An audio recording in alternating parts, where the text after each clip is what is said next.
Hello everyone, welcome to the Speedshot Guide. Speedshots are criminally underused really because they're quite difficult to pull off. Like with B-hops, they require 1/66th of a second precision, however with enough practice they become a deadly tool in any soldier's arsenal.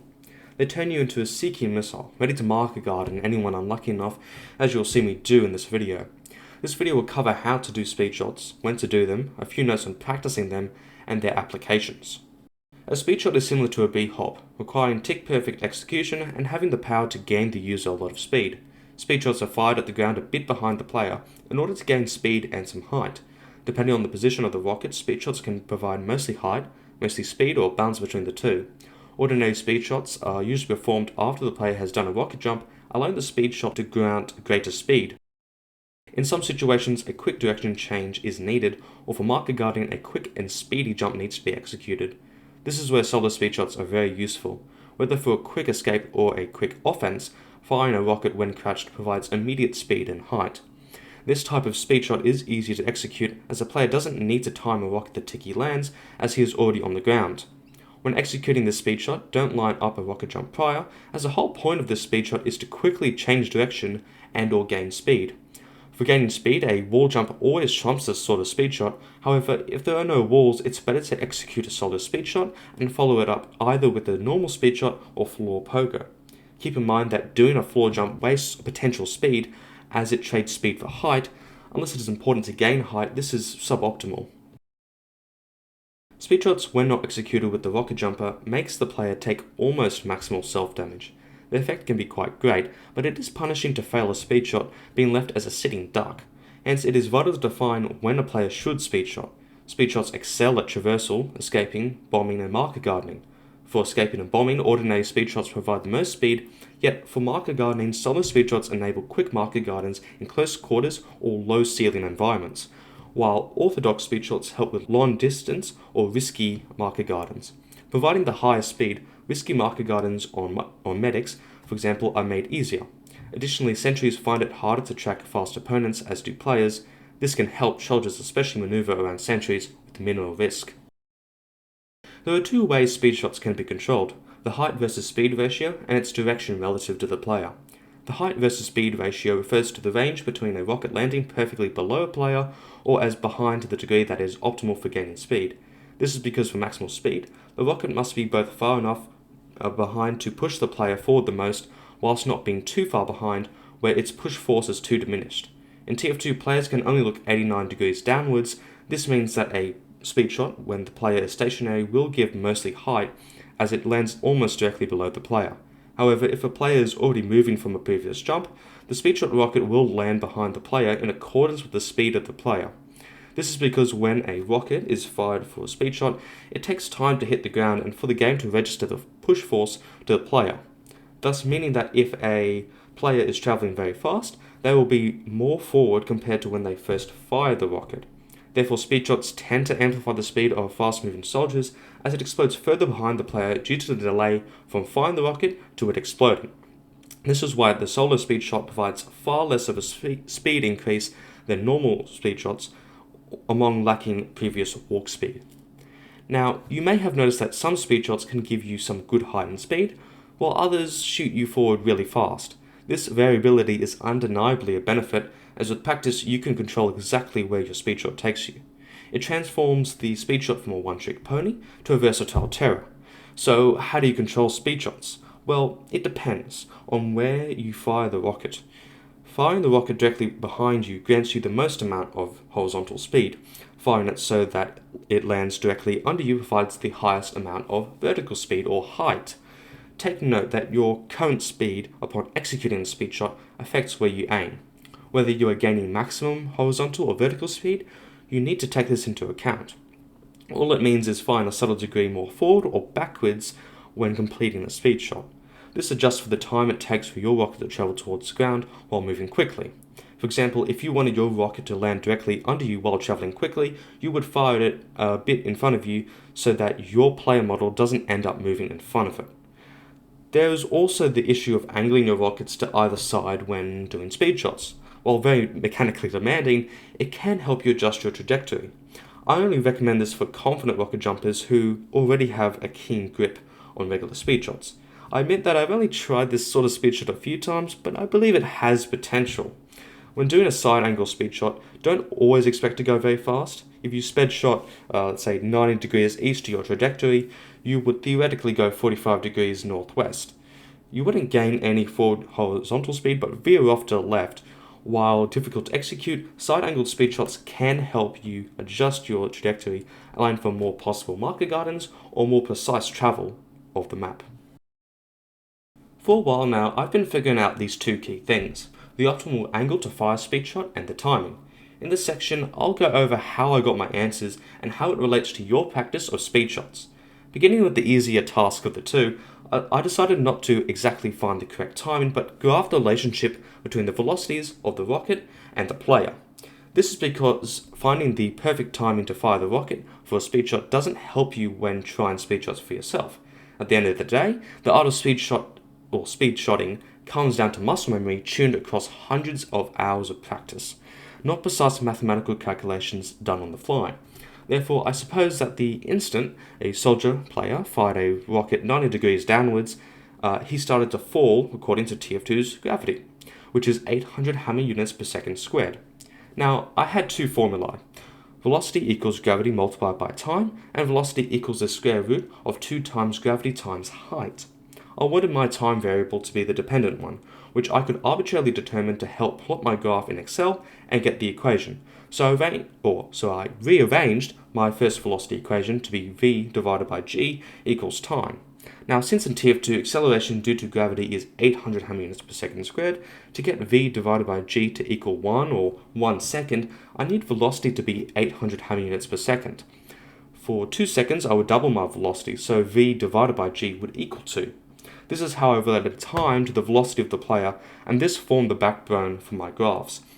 As I applied this velocity value to velocity equals the square root of 2 multiplied by g times h, rearranging that second equation, I could find the height at which the soldier player would have fallen down from to have a final velocity of whatever v equaled. This may be a bit confusing, however, let me put it this way. I made my velocity value in the first equation to be a factor of TF2's gravity, 800 hammer units per second squared, so that I could get clean time values for my graph. Knowing then what final velocity my player would have to have fallen with the given amount of time, I could get my velocity value for my second equation. Since I already know what gravity is, I just need to solve for h or height in the second equation. Plotting these values onto the Excel graph, I saw that the rocket at the start would outpace the fall speed of the player, yet beyond a few seconds the fall speed would quickly outmatch the rocket's speed. Now, in Excel, you can toggle the equation of the Excel graph, from which I found exactly when the player passes the rocket when falling. Using the simultaneous equations of y equals 400x squared for the falling speed and y equals 1100x for the rocket speed, I solved for x as shown on screen. The two solutions, one being at 0 seconds and the other at 2.75 seconds. The first solution makes sense as both objects originate at the same point. However, the second solution is when the player passes the rocket. Looking at the graph to approximately verify our answer, we see that it is bang on.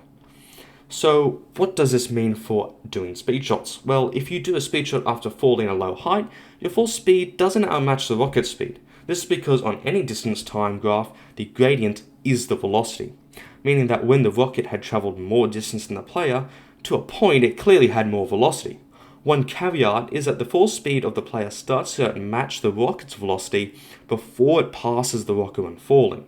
The rocket initially would gain net distance because it traveled faster, and when the player starts to fall faster, then that net distance diminishes until the player falls more distance than the rocket.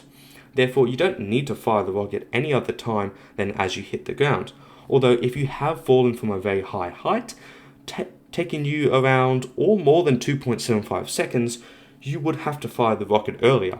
Necessarily, it's before your fall speed supersedes the rocket speed, a judgment that you'll have to get the feel for. Sometimes for rocket jumps, such as sinks, you need to fire a rocket before you start accelerating downwards. Again, the judgment is yours to make, so don't overthink it. It's just a rough pattern that I want you to see now that we've gone over the maths behind it. For the harder thing to do, I found out how the angle in which you fire the speed shot rocket changes depending on what type of speed shot you want to perform. There are three types: the max height speed shot, max speed, and max distance variants. Fortunately, the max height speed shot is super easy to calculate, so therefore I solved that one first and used that to help me calculate for the other speed shot types. I firstly made a random quadratic equation, in which I supposed a point where I fired. Using the x-intercept with the highest positive value and the coordinates of the point where I fired, I found the x and y distances between the two using simple subtraction. Using these measurements, I could form an upside-down triangle that would allow me to calculate the angle of depression, which in effect is the angle I fired the rocket. So using inverse tan as shown on screen, I could find such angle, but what about the angles for the other two types of speed shots? Well, I derived two constants that I would use to subtract from the horizontal length of that imaginary upside-down triangle. This would simulate a max speed or a max distance speed shot just by changing the distance between the rocket explosion and the position in which I fired it. Instead of the rocket exploding right under me, it now explodes a bit back, and the degree in which it is behind me is the constant. So for max distance, we need the longest possible parabola, which means that I need to be sent 45 degrees in my trajectory. Therefore, we can draw the 45-degree triangle and observe that the length and height are actually the same. It makes sense. Equal amounts height and speed leads to the greatest distance. Now, in TF2, the distance between the ground and center of mass of the soldier is 40 ham units. The center of mass is crucial for calculating the push force for the Havoc physics engine, so therefore we can mark this as our point. Since we know that the height of this 45-degree triangle is 40 ham units, we can say the same for its length, meaning that the speed shot rocket must be 40 ham units behind the soldier for a max distance speed shot. But now let's get back to the main question: what angle do I need to fire my rocket so that I can achieve this max distance speed shot? Well, simply subtract the horizontal distance between where I fired and where I landed by 40 ham units, and then use inverse tan again to calculate the new angle. What you will observe is that the angle of depression is higher, meaning that we are looking more downwards, which makes sense considering that you need the rocket to land behind you, and with the delay between the rocket being fired and it pushing you, you are able to travel a bit of distance so that the rocket does hit behind you. Now, the more tricky one to calculate is max speed, as at some point the rocket will not push you enough or not even hit you in the first place. Obviously, we want the angle to be as shallow as possible, because the more shallow it is, the more horizontal speed we will get. Yet at some point, making the angle even shallower is not worth it, as the rocket is now too far to apply a considerable amount of force.